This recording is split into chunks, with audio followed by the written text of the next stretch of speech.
Hello, good afternoon. Welcome to another Kerfuffle Showcase. Rich, fantastic to have you here from the Prop Tech Leviathan Build Your Market. How are you, mate? Are you okay? Yeah, very good, very good. Thank you very much, mate. Yeah. As I would expect with someone of your technical prowess, you're all Jerry Maguire'd up, so I'm expecting nothing but the very best in terms of sound quality and everything.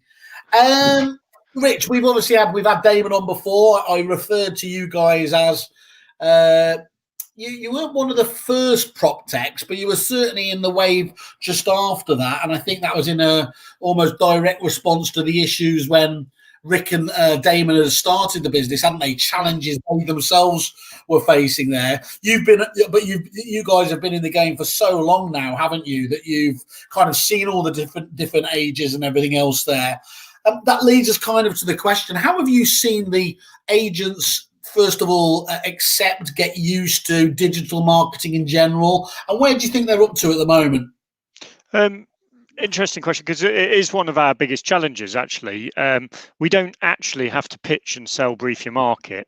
What we actually have to do is pitch and educate people as to the importance of digital marketing, because actually the facility to do it, you can use lots of different facilities. Obviously ours is the best one, as we would say, because ours is integrated with the other software providers, which makes it easier for everybody to use, and we obviously provide content and things like that. But the theory of digital marketing, actually with COVID-19, it's really helped us, because everybody suddenly wasn't allowed to go in their offices, and sat at home and went, "Oh Christ, what do I do to contact my customer base? How do I keep in touch with them?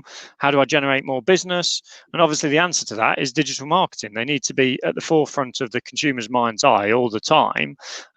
They've all got these huge databases in the UK, and you know, it's interesting because I know you've had some people from Australia on and things like that, and the difference between their market and our market is, in the UK, the average estate agent will have about 20,000 contacts in their database. In Australia, they'll have about 200 contacts, and they'll literally ring them every single month and stay in contact with them every single month. In the UK, with 20,000 contacts, you can't ring them every single month. It's impossible. So therefore, you need to stay at the forefront of their mind's eye for when they are ready to sell. It might be a past buyer, a past seller who sold 7 years ago or something, and when they want to resell, you want your business to be at the forefront of their mind's eye, and the only way to do that is through digital marketing, really, at the end of the day. So that's an interesting point, that, and it's certainly I've seen it as true to a point. Why do you feel that is the case? That difference with it? What's the nuance in their marketplace that means that they don't have these huge? Because I think it's also fair to say, isn't it? It's not always a good thing. You do hear some agents talk very proudly and almost brag about the fact we've got 40,000 contacts in there, which again is one of those vanity stats, because without the engagement in there, it's meaningless anyway, isn't it? So why do you think there is the two differences between it? Is it just because Aussie agents have a more personal sort of relationship with it, and it's not the brand per se that does the marketing? Yeah, exactly. It's more of a personal relationship outside the UK. So it's the same in Australia, in America. People might even go to an estate agent when they're buying a house and have a search agent. Now, we have that a little bit in London, but outside of London, not really. They actually see them as the person who's going to help them through the whole process overseas. And it's easier for the person to help them with the whole process overseas, because they might get 3 to 6% commission. In the UK, you're sort of the 1s and 2%. So it doesn't command that fee level that you build a rapport. Are you saying we have to do more than just to make the numbers stack up? Yeah, we end up a lot more volume merchant as a business, unfortunately, just to make it stack up. And what as a consequence is we use portals like the Rightmoves, the Zooplas, and the on the markets. We end up with giant databases because all the buyers then flow through those databases. But yeah, in Australia, you might have your 20 clients that you're servicing this month that you're actually looking for properties for, as well as selling properties. It's kind of like that. So it's a lot more personal service outside the UK than it is in the UK. But you're trying to change that. Obviously, that whole digital angle isn't meant to replace human contact, is it? It's allowed to be much more targeted with it and to deliver where you need to. You know, simply delivering automated stats on that is no. There's no need for that. There's no place for that, is there? It needs to be very hands-on, targeted. What do they call it? Sniper shot style marketing. Exactly. When you're talking to somebody. Yeah, it needs to have a mixture of both. The automation to take the process, so you know everything's going out of your hands, but then, as you say, be specific about what's going out to people, because you can be really, really relevant, especially if you've got an integration there. You can then snip it in lots of relevant information. So somebody who bought a house off you 5 years ago, you could send a 5-year anniversary message saying you bought a house off us 5 years ago, 42 Acacia Avenue, for this price on this date. You're coming up for a 5-year anniversary of exchange. Would you be interested in updated valuation, or even cross-sell? Thinking of refinancing, here's the latest mortgage rates from our mortgage broker.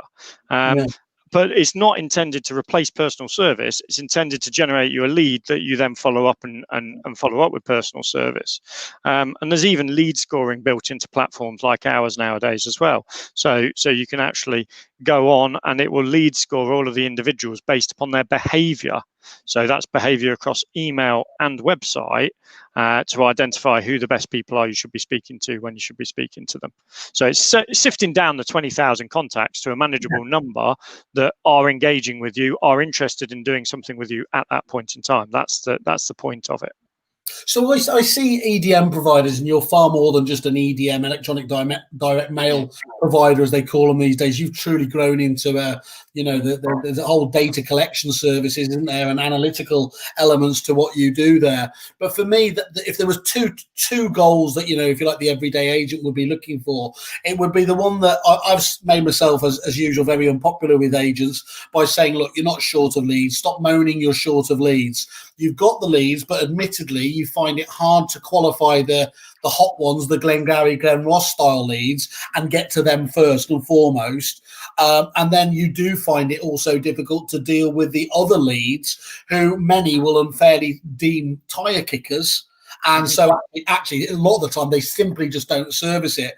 Now, the companies like Brief Your Market, if they can deliver on just those two main elements there, you're doing more than I would suggest 90% of the agents in the UK are doing at the moment, aren't you? Yeah, that's exactly it. What we have an approach that we call it kiss and forget marketing that you're referring to there. Somebody who's landed in their database, they don't have time to service properly. They might send them some details or something like that. They end up in the archive folder on their software system and they're not serviced. Yeah. We will then engage with those people and nurture market them until they're at a stage where they are ready to be speaking to somebody. So yeah, we don't, as you say, the volumes of leads registering, they don't need any more. They just need to service those ones properly and nurture them into certain funnels and certain journeys. And that's where we kick in and help with that. And that is the importance of digital marketing. When you've got giant databases, you have to sift them, but you also have to engage with it. It's not, for me, it's not just about repeat business opportunities or generating business in there. It's also the cross-sell and the upsell. So the first thing I'll do with an estate agent is say, okay, let's have a look at your database and what you've got in there. And one of the easiest upsells, for instance, is I'll go, well, look at all these let-only landlords you serviced over the last 10 years. You've got 300 let-only landlords or 3,000 let-only landlords. If we only converted 10% of them to fully managed, there's a great upsell there for you. And then cross-sell, why are we not talking about mortgages, conveyancing, media services, insurance services during the journey? Because actually, for me, estate agents don't sell houses anymore. That's not what it's about. It's about helping people move. That's their job, is helping people move. And therefore, the more services you can help people with, you're not having to ram them down their throat and sell them at them. If you can just help the people with those things and you help them move, then you're going to be seen as a much better, more, full service estate agent at the end of the day. An expert in your field, isn't it? And I think the advantage here is, as you said, Rich, is that actually, because we sell and move so rarely, genuinely the public, the punter on the whole, doesn't really know what the limits of what an agent is supposed to do. So as long as you come across confidently and knowledgeably, everything's open to you, from financial services, conveyancing, utilities. I love the idea of the concierge services, people like the go-tos of the world.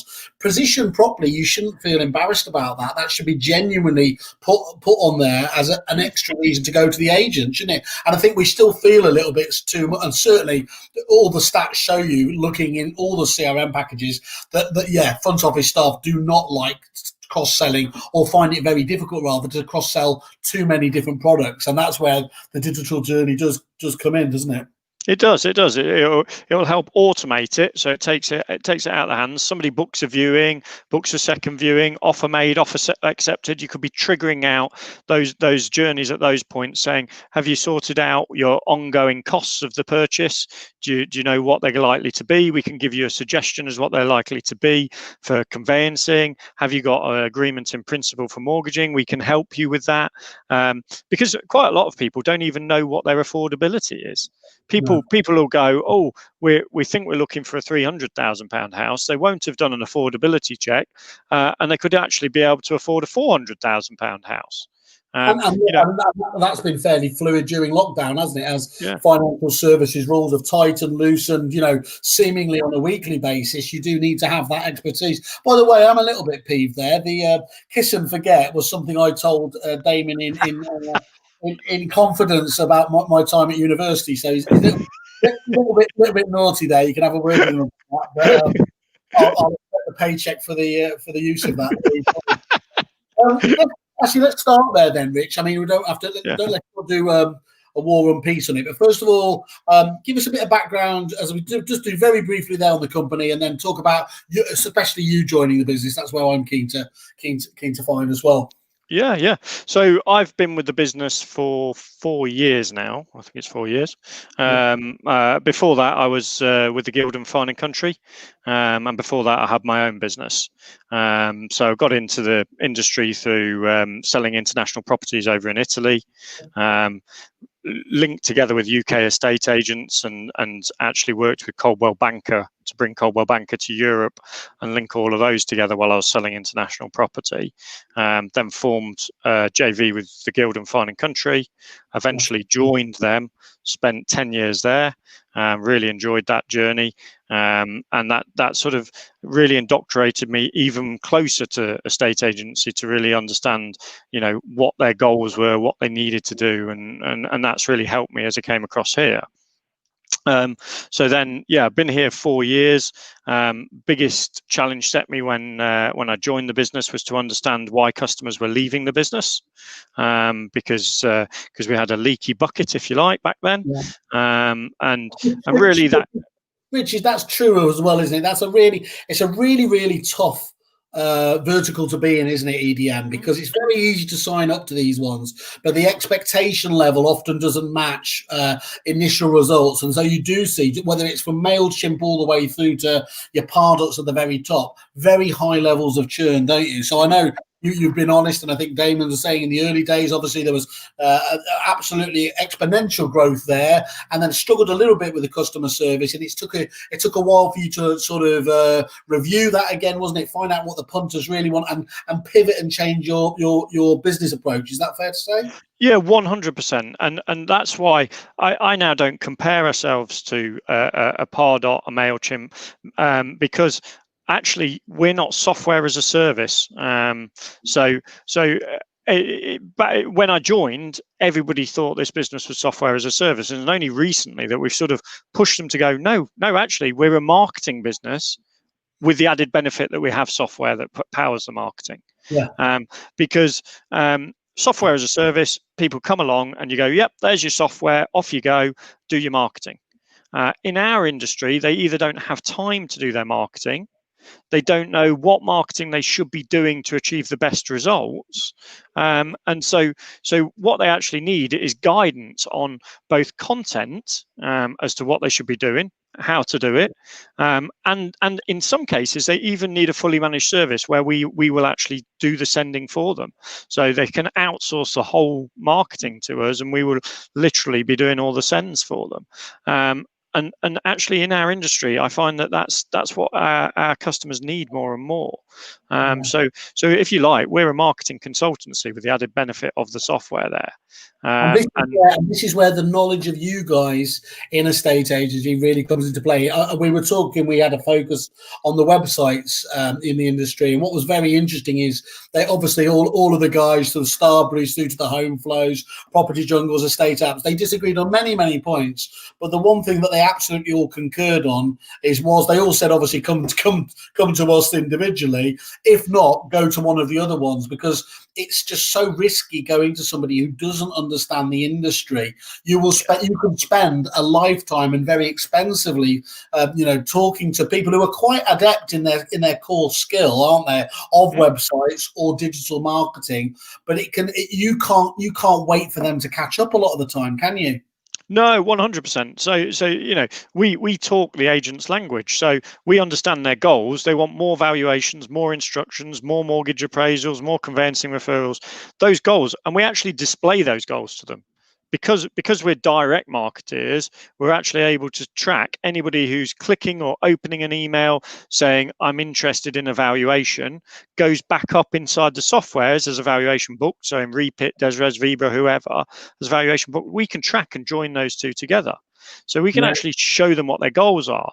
Whereas if you go to a generic software provider like a MailChimp or a .mailer or something like that, first of all, you're going to have to import your data into it in the first place. But then there is no mechanism for tracking your return on investment, because you're just going to send out a load of emails and you'll have your click-through rate and your open rate and link clicks and things like that. But none of them actually are relevant to what your goals are. We'll actually say, no, here's the campaign to send. Let's hit everybody at a 5-year anniversary of exchange for revaluation, remortgage. Let's hit them with these calls to action. And when they click it, let's track them, and we'll actually tell you how many you get through for revaluation work and how many you get through for remortgage work. And we'll track them all the way through the process and show you financially how much return on investment using the system and the marketing can work for you. And that dashboard, again, isn't it, is really born out of that, looking at like what was out there in the wider world and seeing, and I think your challenge again there with some clients was that it was just their inability to be able to talk about ROI. Suppliers are very good at talking about the ROI we deliver, less good about actually putting specifics on it. And now that new dashboard that you've got in, is it Boost, the Boost Your Market part of the element there, really ties all of these elements down together, doesn't it, to give you a very clear idea of exactly what business you're getting out of the back of it. And that's just the stuff you can definitively lay your hat on, isn't it? There will obviously be other soft benefits that, of course, are harder to gauge. Yeah, there's all the brand awareness benefits and things like that, because we still advocate brand awareness. But the campaign benefits, where you're going to send a campaign or a triggered journey that literally have a call to action, we will track all of that return on investment from those activities. It's born. The reason we did the ROI dashboard is it is born out of the churn. So we looked at the churn and we said, what were the common reasons why customers left us? And they were that they didn't know what to send and when to send it. They didn't have time to send anything. So to put the content together was the biggest part that they said they didn't have time to do. They didn't know what return they were getting when they were sending it. So they were going, oh, it's all nice, and people say our marketing's nice, but don't know what it's doing for me. So that's where we flipped the company over the last 4 years, is to gear it to be a marketing consultancy business that helps them understand what they should be sending, when they should be sending it, and what return they're getting from sending it. And as you say, that Boost dashboard will even lead score individuals on that and say, yeah, this is what you should be sending. Here's your return. But here's even individuals that are in the nurture funnel that you could even pick up the phone to these guys if you want to. Yeah, and it's literally teeing those up and saying, whatever else you do today, these, some people have an ethos of 10 calls before 10, don't they? Yeah. Those are the ones that you get on board with and make sure that you obviously deliver for it. Now, looking at your client base, of course, is very true as well. You've dealt with some of the very, and still deal with some of the very, top-end agents, leading agents, thought leaders there.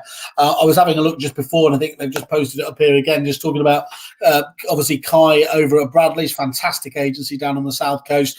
The ease in which it allows you to communicate with your database, whether that be all or part of it. And I think that's a crucial element, isn't it, that people often underestimate. And you were talking about there, which was in the early days. I remember Rick and Damon talking about, the ability to be prescriptive, that ability to actually log in and get certain information. So, and I always challenge them, well, is that something that, people actually use, that categorization? And it's really, really interesting now, isn't it, that actually almost all digital marketing has gone down that route now, because without being able to segment it in that way and then deliver it there, ultimately you're still going to probably be spamming people to a large degree, aren't you? Yeah. So obviously, the more relevant you make content, the higher your response rate. So that categorization, well, actually, GDPR has helped us enormously with categorization. And there's not many people who will look at it and go, GDPR's helped you? but GDPR has, because what GDPR says is you should only send people stuff that's relevant for them, and you should have the ability to allow them to decide what's relevant and opt in and have content that's specific for them. So that's helped us in a way, because everybody then started using our preference engine. And as you say, our preference engine was born out in the beginning in 2008 when the business was started. And it was just a happy coincidence that GDPR came along and we went, oh, well, actually, our preference engine does exactly what this is. No development required. So yeah, to be specific about it, and it enables the customer to be in control of their own journey. So you might say, yes, I'm interested in understanding about mortgage rates, because you are coming up for your mortgage anniversary, and so then you can specify that and receive content specific for that. And indeed, self-service, amend those, edit them as and when you need, can't you?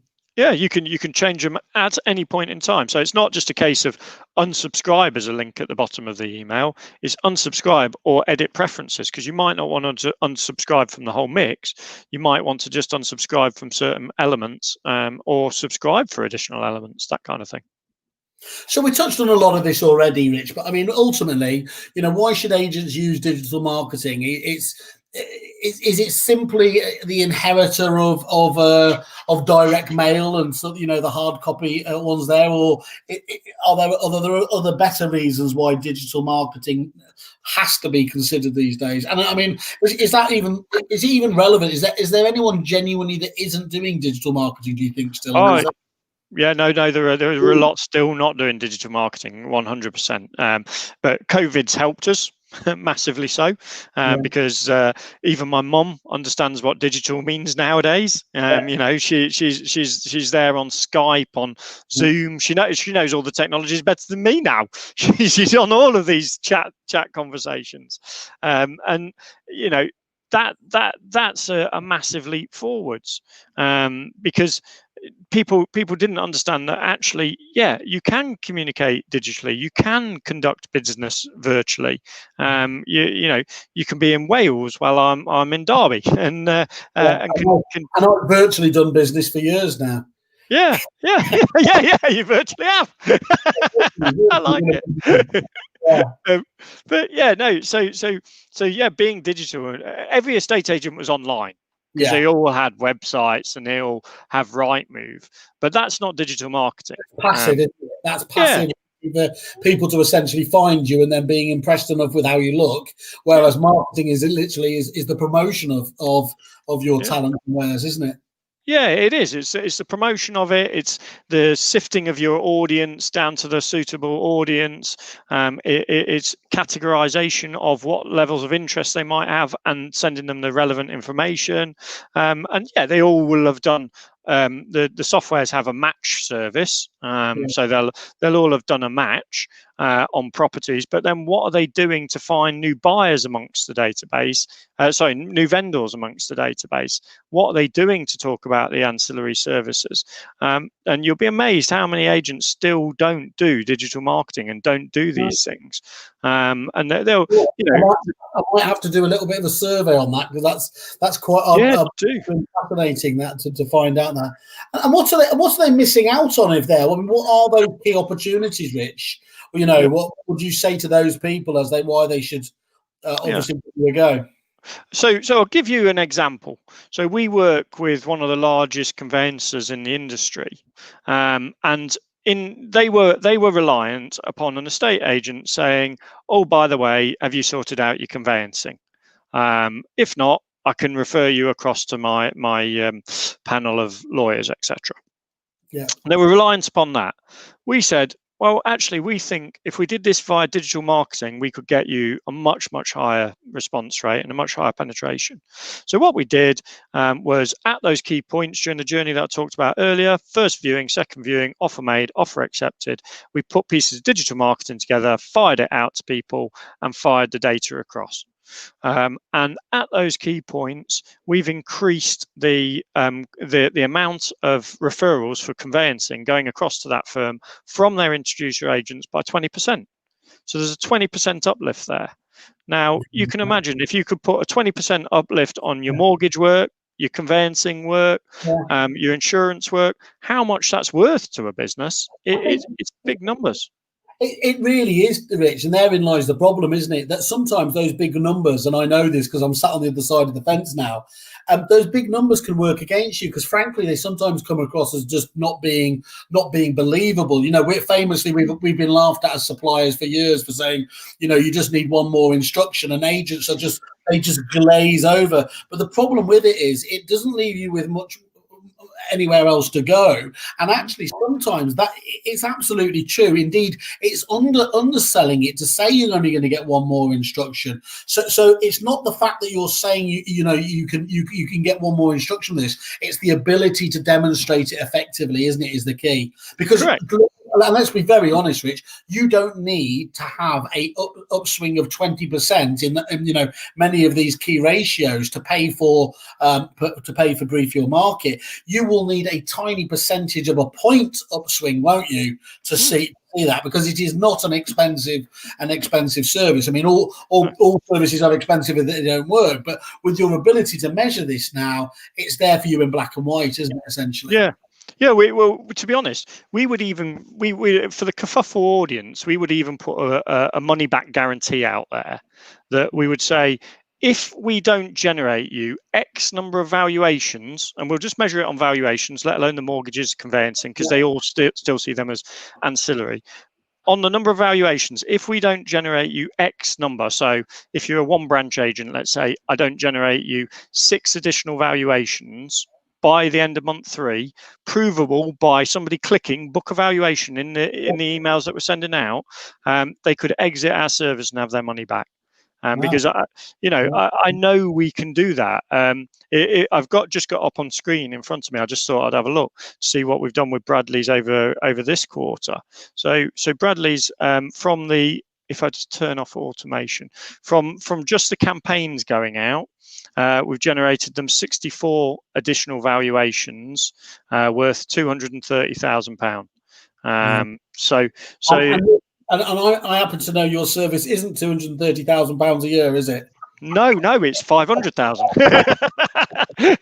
No, nowhere near that, mate. Nowhere near that. The average single branch estate agent will pay us £394 a month.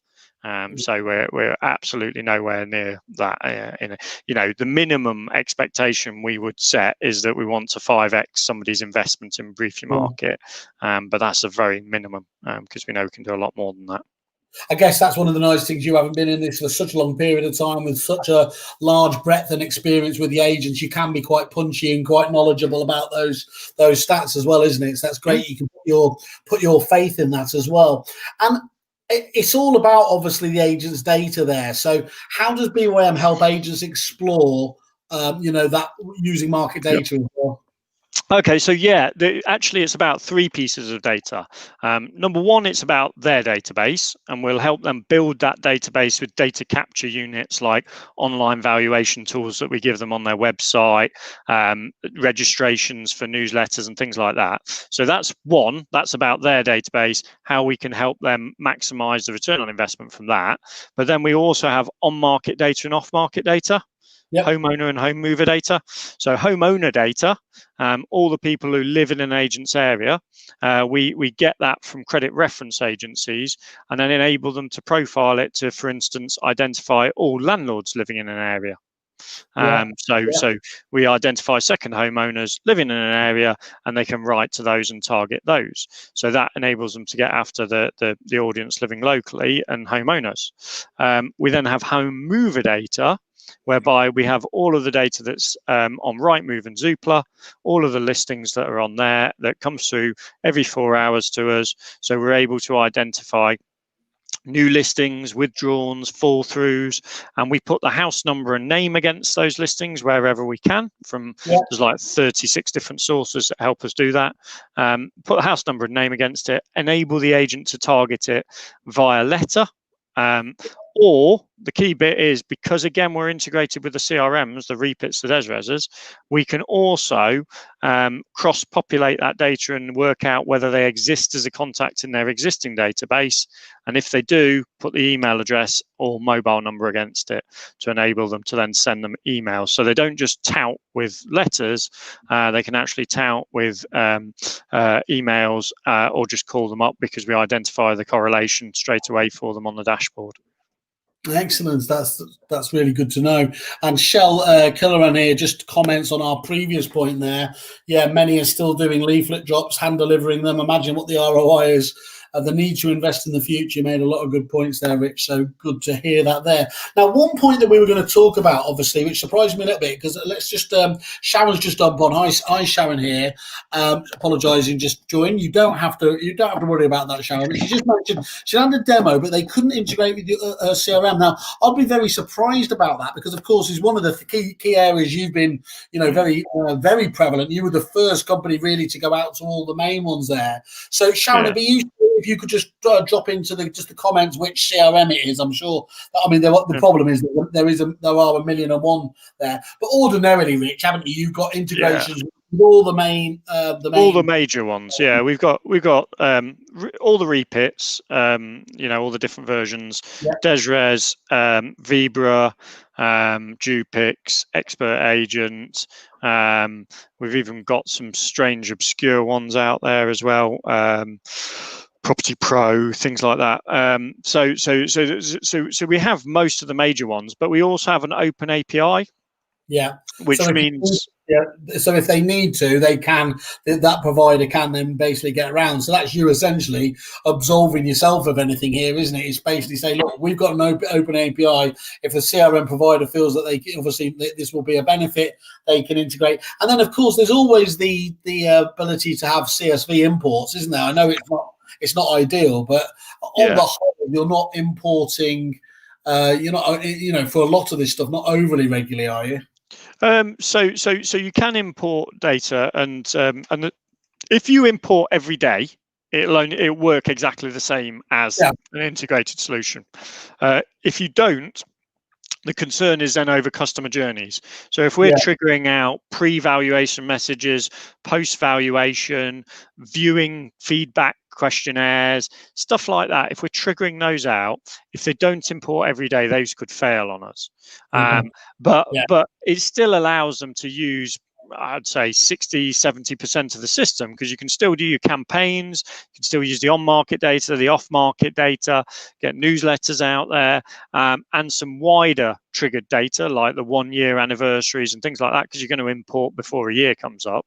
But if you're doing, like, if you want daily triggers going out, then you have to be careful with doing imports. But yes, you can still use it, and we still have a lot of clients who do use it. Well, she makes a point here.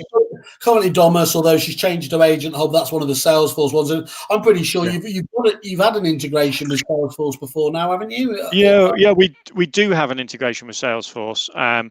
So the only challenge with Salesforce is every single user has a different setup to Salesforce. It's not like a standard setup. However, what I can tell you is we're in conversation with Agent Hub to do an integration with themselves. So we are in conversation there. Sharon, the property family, is coming together to help you. And actually, sorry, I've just read the last bit, through being on one of your Kerfuffle lives. So that's even there you better. go. Well done. There you are, Sharon. Big fan, and I'm a big fan of yours. Great.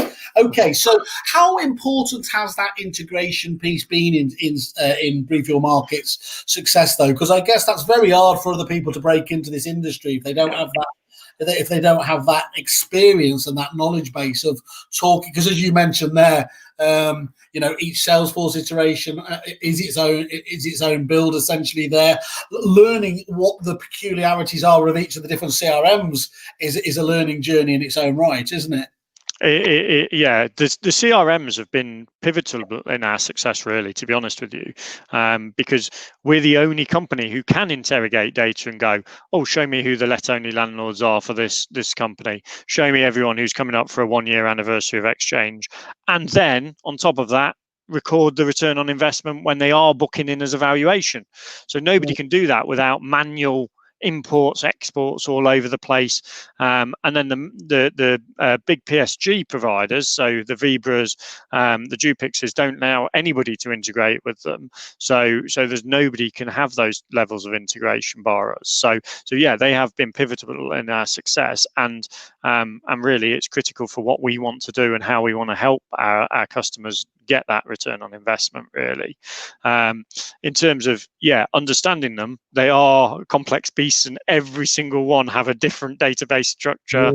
I won't go into the technical detail of it, though you'll know it. But they're pretty vast, and they decide to store data in different ways. Some might store it that they have a contact-centric version of the database. Some might store it that they don't make it contact-centric. They make it centric upon property, and it's all over the place, to be honest. And I think the problem is we need to be much clearer about what the phrase integration means, because it was very much, if you went back sort of 10 years ago, yes, integration meant I just don't have to do that CSV export and everything else. As people have become more and more used to, not least just on their phones and things like that, integration in some people's minds is two-way integration. Are you at the stage where you have that level of any two-way integration with CRMs, or is that still kind of waiting for the likes of Foundations with Repeat and everything else to develop on? Where's that kind of challenge on the roadmap? Because really, a CRM should work hand in glove with a system like yours, shouldn't it? 100%. 100%. Albeit you might be using different companies, actually the end user shouldn't know that, should they? Yeah, 100%. Two-way is exactly where we should be right now, and the forward-thinking CRMs have been really rapid in developing this. So you mentioned Foundations with Repeat. Yes, we have a two-way integration with Repeat, which is great, because then we're able to feed back all of the click-throughs, the opens. You're able to see what they're responding to, which campaigns from inside the CRM, things like that. We've actually done it ahead of property, though, in the insurance sector. They were really quick at doing things like that. So we integrate with Actress. That's what you want to hear, isn't it? You want to hear insurance is ahead of you in the great. Everyone's going to feel very proud of that. Well, I tell you where we are ahead, though. This is really interesting, because I get to see leisure, hospitality, all different verticals, and where the estate agency industry is leaps and bounds ahead of anybody else is the portals, is the way we market. Because you take let's take a pizza place. So we'll take hospitality. We'll take a pizza place. My local pizza place, Mario's, down the road from me. He's now really under threat, because all of the franchise and big corporates have come in, and they've really started to hammer him. Because when you order a pizza now, you probably think of Domino's, Pizza Hut, Papa John's, don't you? You don't walk round down to Mario's anymore. So poor old Mario's going out of business, and he's going, oh, what do I do? What do I do? Along come Just Eat and Hungry House, which is really, in our language, Zoopla and Rightmove. But they're only just coming around now. You know, think how old Rightmove is versus how old these are, and you do cringe when you see these guys jump in bed with Hungry House and Just Eat. To be honest with you, because you go, oh God, we know where this goes. Your price is going to go up every month for the next 20 years.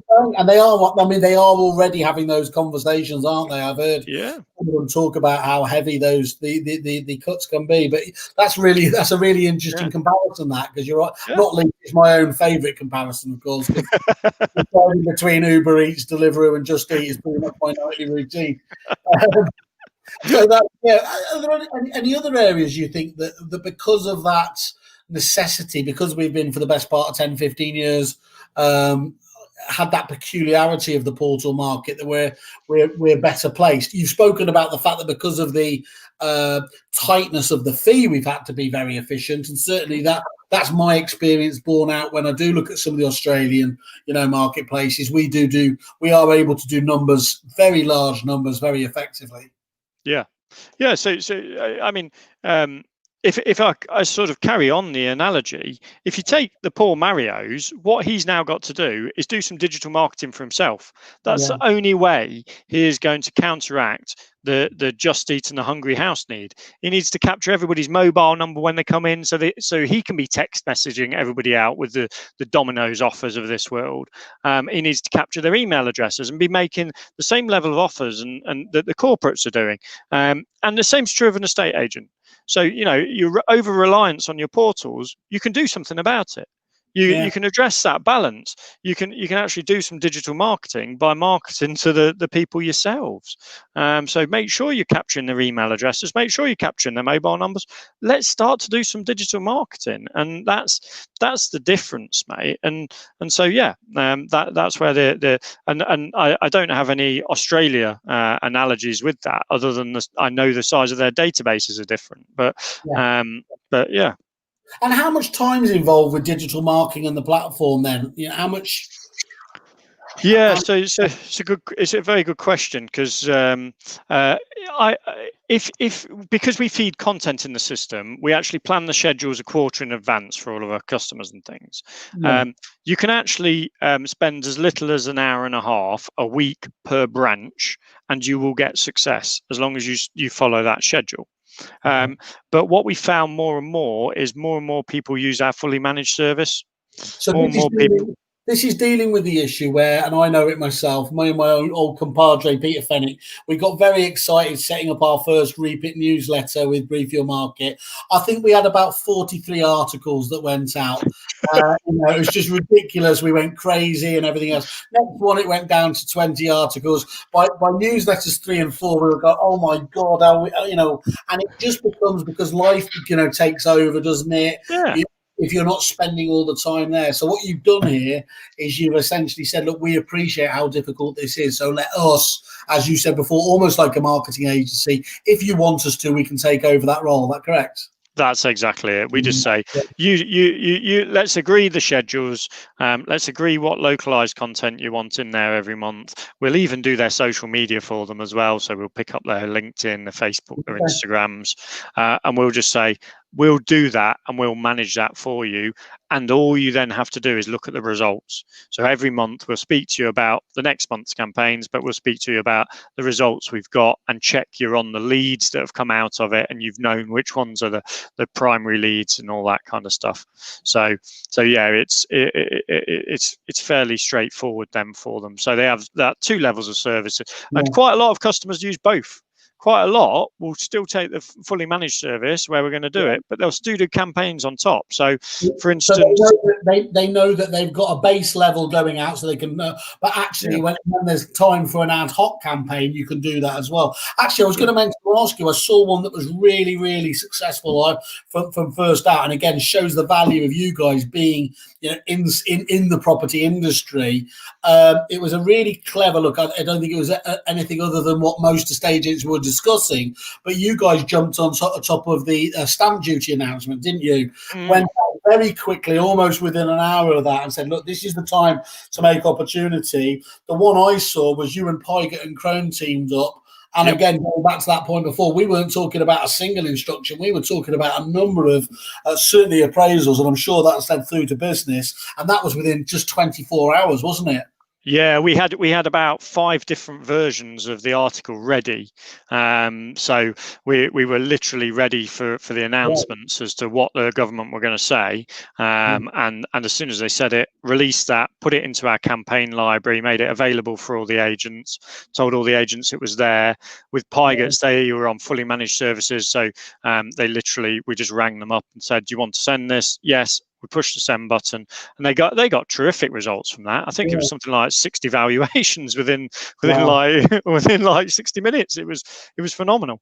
What context? They're about 8 or 9 offices, aren't they? Is that right? Yeah, I think they've got 9 offices, haven't they? They're Lincolnshire, so they're a rural agent. I know they've got departments as well, but I mean that's some level of delivery on that, and that's great, isn't it? But that's what it's just about: relevant information at precisely the right time, isn't it? That's exactly it. Simon. Yeah, you've got to make it relevant, and so if you hit out, it was therefore about hitting the right part of the database as well. You don't send that campaign to your whole database because you're going to start to annoy people, because some people will see it as spam. But if you've got anybody you've done a valuation for in the last 8 months, anybody who is potential for anniversary of exchange, they're the type of people we're going to send a campaign like that to push them over the edge. That's really good. And one of the challenges I know, again, that there were so many options. It is so configurable, Brief Your Market. And then you fell into, and I suppose like a lot of the CRMs, actually, big complex systems have to be configurable to match all the different agents and where they sit in the marketplace. The challenge with that there is that, sometimes you find clients are only using a smaller percentage of the package than you want, whether it's 20% or 50%, because then they're not going to be big fans of the, almost by definition, are they? Paying whatever the fair amount of money is, but not using 100% of the package. So how have you changed over time there? Is that hand-holding approach, that account managing approach, much more defined in terms of making sure that you're always trying to tell your clients about bits of the system? Yeah, so first of all, we target ourselves on return on investment. So all of our account managers are targeted upon return on investment of their customers. So it's sort of not their success, not our account manager's success, their customer success actually rewards them. So that's the starting point. If they're not getting success, they're not getting rewarded.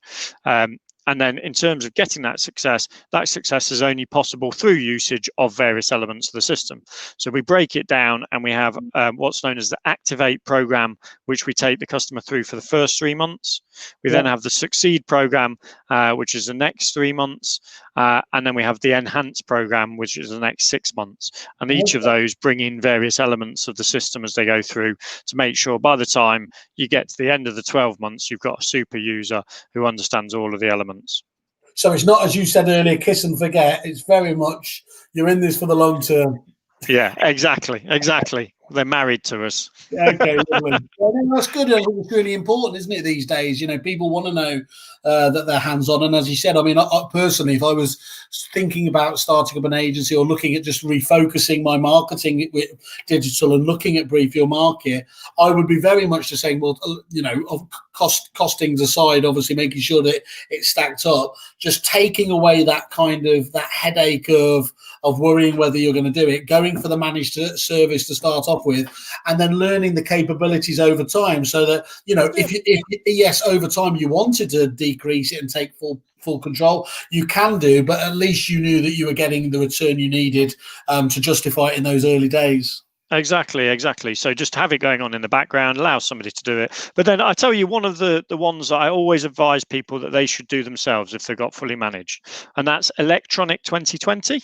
Yeah. So where most agents hit the 40 nearest houses with a recently sold or a fresh on the market card that goes through their door. Now, we advocate that, but actually, if out of those 40 nearest houses, you already had 30 in your database with an email address against them, you would be far better off sending a recently sold in your road email to them, because you're going to get a higher response rate. Because all somebody has to do is click the button and go reply, type away, how much did you sell it for, or how long did you have it on for, or is their house as well decorated as mine? Whatever they want to ask, they're just in a fluid conversation like that with a reply button. Whereas a card is going to go through the door, and now we've got to encourage somebody to ring the phone number or go on the website from that card. So they're looking at Papa John's or whoever your mate's pizza. Exactly, Mario. Mario, sorry, yeah, Mario's there. That's really rich. Does anyone? I mean, being honest, does anyone else have that functionality, or is that a Brief Your Market USP? That's a Brief Your Market USP. Nobody else has got that at all. Yeah.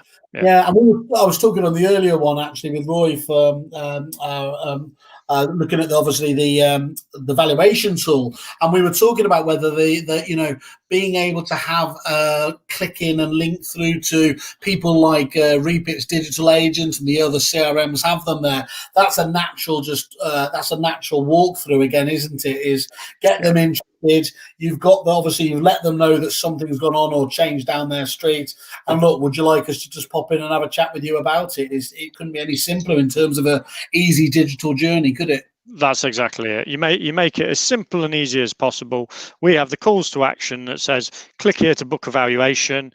We're actually doing an integration with one of your other suppliers, Yomdel, at the moment, because we also want a call to action beside it that says, do you want to just live chat? Because we know that there's this sort of fear factor that if customers click, book me a valuation, they're going to have somebody on their doorstep with a for sale board ramming it in the lawn, all that kind of thing. Whereas live chat, they can stay a little bit more anonymous. People love that, don't they? People love that element of chat. That's a really clever tie-up there, because I think one of the things we were saying is actually the public are getting very aware. I remember in the old days of using Brief Your Market, and back then it genuinely was black magic. Just that the thrill I got when I knew, and I still get it today, to you, when you know someone's opened your email, obviously, in terms of and for a long time that really was a dark art. No one knew, but actually so many people know about it now, so it's almost become an expected customer service level, hasn't it, in its own right? If they know you've got this technology and you're still not following them up, even though you've done a lot of different things, that's actually going to reflect badly on you, isn't it? Yeah, exactly. All consumers expect that now, and that dark art has moved on one step further now, because the dark art's now on the website, so it's tracking everybody who's in your database through to your website, spying on them. So I don't know whether you've ever been on AO.com and looked at a fridge or something like that. As soon as you browse away, your phone starts ringing. And they go, oh, hello, it's technical services. Was there a problem on our website? Now, that's a bit scary, isn't it? But it's really scary.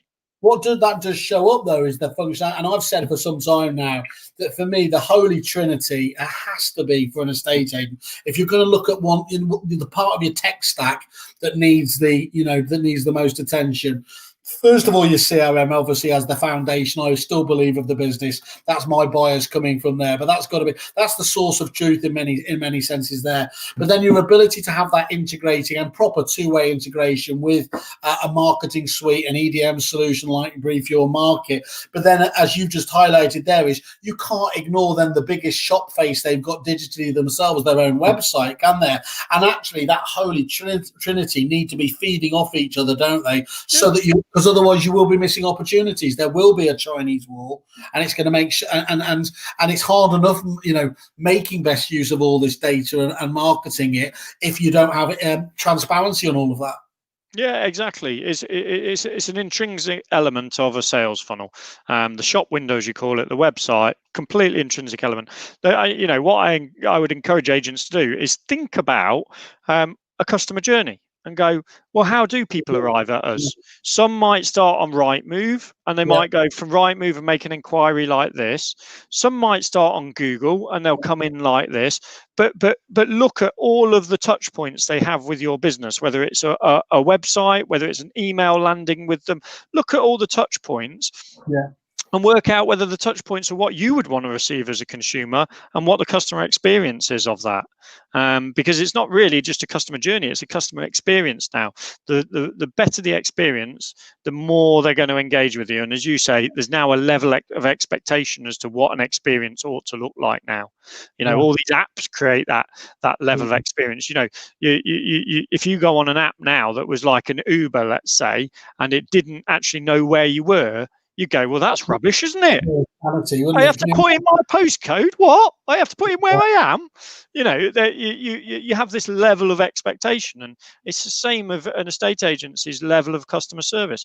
Their digital marketing should be at this level now, and they should understand what the consumer's thinking of their service because of that. And that's the difference. Yeah. So we've spoke about all the CRMs there, and you've mentioned obviously Yondell. Are there any other companies that are that you do integrate with that would be of relevance here? And I would just point out to everyone: do make sure when you're looking at companies like Brief Your Market, obviously on their landing pages on Kerfuffle, there is a integrations tab there. So we are trying to obviously profile this to give you as much help as possible there, because we appreciate it's a key part of a lot of people's decision making as well. So Rich, who else is there? You got anyone on the horizon as well? Yeah, so we've got the integrations obviously with all of the main CRMs. We then integrate into some of the mortgage softwares and the conveyancing softwares and things like that. Right. So we have some key partnerships there. We also have key partnerships with some of the major auction providers as well. So the likes of the SDLs, the I Am Solds, Pattersons. We work with those guys so that data sitting in with the CRM that's relevant for those journeys can go off straight to those guys. And then non-integrated, we've got relationships with the likes of a Yondell, which will be integrated at some stage, but then there's Data Loft, Resi Analytics, people like that. They're not integrated, but we have a partnership and we have a mechanism that we show them how they could use that data within the system and how they could get that working. So it's fair to say you're probably one of the most integrated with applications in the marketplace, aren't you, realistically? Yeah, well, in the marketplace, we are the only provider in the entire market that could actually have what I would call a universal schema. So a universal knowledge of all of the different databases. So whether it's a Reapit, a Desres, Vibra, whoever it is, to translate that into a common language. So yeah, we're in a unique position that we can actually translate it, and that's why we work with the largest conveyancer, for instance, because we can help them translate their customers' data on the way through to their language. Same with mortgage providers and things like that. So yeah, we are probably one of the most integrated guys out there. Great. And well, you said schema, so instantly I glazed off, but I managed to bluff you that I was paying attention still. So you mentioned obviously that there was obviously, if people weren't doing digital marketing during lockdown, well, frankly, what were they doing? How were you able to step up to help agents during COVID? Were you more proactive? What were you able to do? Yeah, well, during COVID, we recognised that they were furloughing loads of staff left, right and centre. So for our customers, what we actually did was that fully managed service, we did a slimmed down version of that for everybody, and we just gave it to them. So as opposed to our account managers ringing them to say, oh, what do you want to do? They were ringing them to say, I'm going to do these sends for you. Are you happy with this? If I schedule for this for the next 2 months, do you want me to get on and do this for you? Because obviously our field account managers weren't traveling around seeing anybody because they weren't allowed to. So instead of that, we used their time to actually be doing the sends for everybody. So we really helped them out there and actually produce more business out the back of it for them, to be honest. Still have business going through. Okay, great. And I mean, it would be remiss of me. You've already got a deal up on the site anyway for our wonderful Kerfuffle members there. But I believe you're even being more generous and throwing something else out there. Do you want to just give us a bit of an overview for our lovely, as we said, people like Sharon, who's just jumped in here again, and she's made the point. She's been very polite and proper recently, aren't I? So well done. You've down the swearing just for a moment. Rich, just talk us through how you're able to help our Kerfuffle members. Yeah, so our normal offer is that they're going to get 20% off the setup fee. Yeah. But what we've said is anybody who wants to sign up through Kerfuffle over the month of August or September, we'll give them 50% off their first month's license fee. So normally it takes us 4 weeks to set somebody up, so their first month's license fee won't kick in until they're set up, but they'll get 50% off that. And then, as I said earlier on the call, I'm happy to put a guarantee in place that any of your customers who come our way, if I can't get them a return on investment within the first 3 months, I'll give them their money back anyway. I love that. I'll give them, you know. Putting money where your mouth is there. Just check your phone. Is Damon texting you, sort of going, Get off the air. charging the door. No, Rich, genuinely, that ultimately is what it's all about anyway, isn't it? So look, thank you once again for it. Look, you're ultimately you've heard some of the people we heard from Kai before. You're 5-star rated, obviously on here. We encourage everyone, go and have a look at the landing page, see more information about these guys. And basically, yes, just obviously, if you want to inquire there or ring them up direct, just mention obviously your Kerfuffle, and Rich and his team will help out. So, Rich, mate, thank you very much. We'll stay in contact. I think it'll be very interesting. Next one, we probably should get a few clients on, have a bit of a round table, shouldn't we? That'd be awesome. That could be a really interesting angle there. Yeah, okay. we could get some from different areas of the sector, like some of the mortgage ones, some of the property ones, and they can talk about all the different relationships with the estate agents and how we help. Perfect. That's great. And Kevin James, I think I read him out before, says always a great service at BYM. So I can't. Thank you, Kevin.